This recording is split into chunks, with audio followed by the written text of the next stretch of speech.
خدا کرے میری عرض پاک پہ اترے، خدا کرے میری عرض پاک پہ اترے، وہ فصل گل جسے اندیشہ زوال نہ ہو۔ آزادی اللہ رب العزت کی بہت بڑی لازوال نعمت ہے۔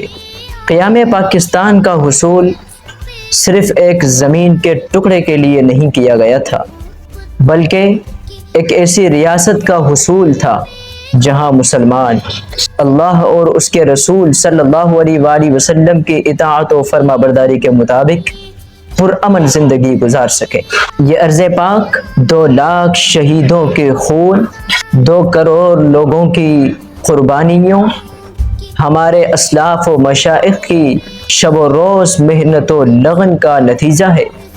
یہ سرزمین پاکستان 2 قومی نظریے کی بنیاد پر معرض وجود میں آئی۔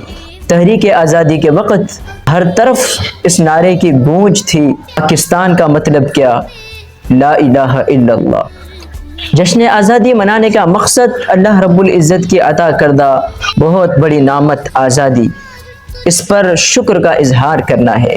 اس شکر کے اظہار کے ساتھ ساتھ ہم سب کو اپنے وطن سے محبت اس انداز میں کرنی ہے، اور یہ محبت اس بات کا تقاضا بھی کرتی ہے کہ ہم رشوت، سود، جھوٹ، فریب، مکر، دھوکہ بازی، کرپشن، ڈکیٹی، ذخیرہ اندوزی اور اس جیسے ہزاروں کبائر گناہ سے محفوظ رہیں، تاکہ ہمارا وطن شاد و آباد رہے، تاکہ ہمارا وطن شب و روز ترقی کرتا چلا جائے۔